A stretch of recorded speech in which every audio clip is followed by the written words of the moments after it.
Hey everybody, welcome. We got Ashley and Stephanie here from Connection Experiment, and we are so excited to dive into our third week journal prompt from Intro to Piano 1. Stephanie, can I ask you the question?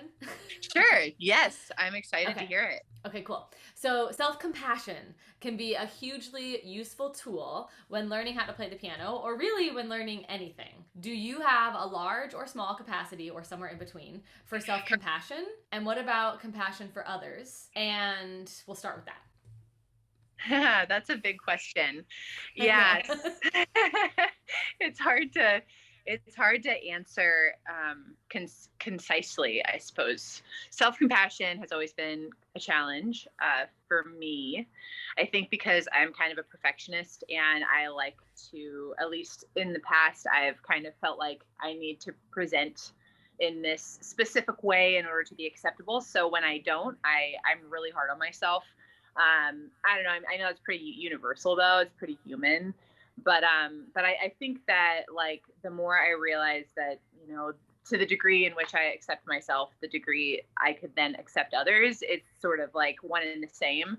It's really kind of pushed me to accept myself and be more cognizant of cultivating self-compassion because it helps me be more compassionate towards others because the harder I am on myself, the harder I am subconsciously on others. And I think that that's just a huge wake up call to me to be like, hey, like being hard on myself doesn't really pay off. And I mean, it's great to strive for excellence and everything, but self compassion is what helps us actually cultivate our like best version of ourselves. So I don't know. It's been a struggle to be honest, but it's just one day at a time, and I'm working on it. But I do notice that the degree to which I am compassionate towards myself is the degree to which I am compassionate towards others.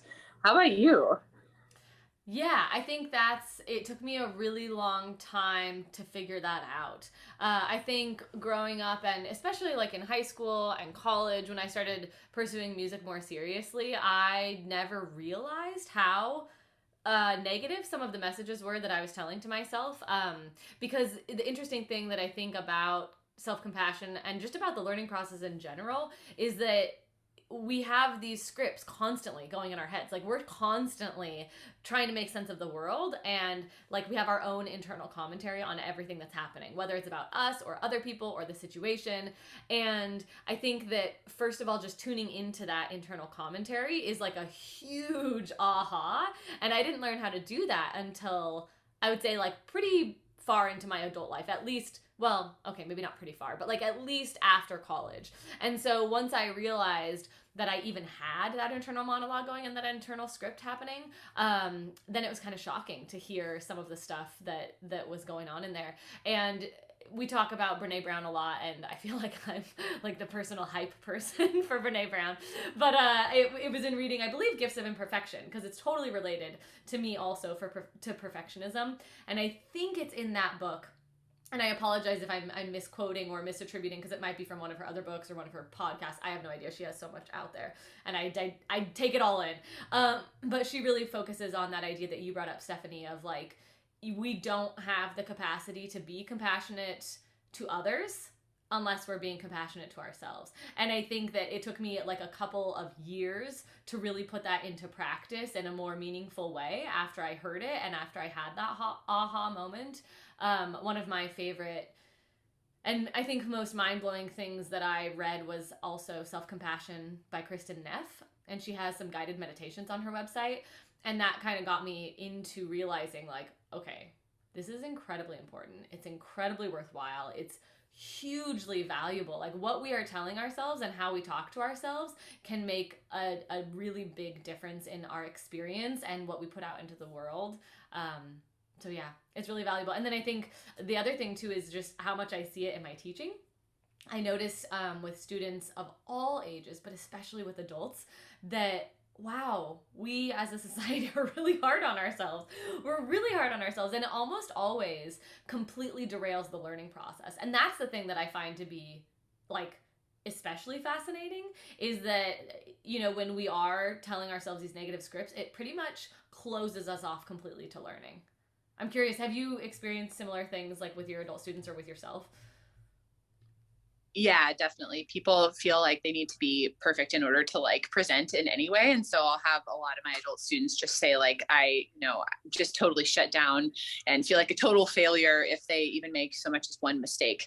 And so it's just interesting because it's sort of this spiral that happens, and I can watch it happen in others, and I totally can watch it happen in myself too. But it's just so interesting because I think that we're, as especially as adults, like we've kind of been trained to have these ideas that we have to be, really excellent at something before we present it, and if we're not, then we need to feel really bad about it. So it's just, everything you said, Ashley, I agree with. And I think being compassionate towards ourselves helps us to be the most creative that we can be in everything too. So it's really, really good.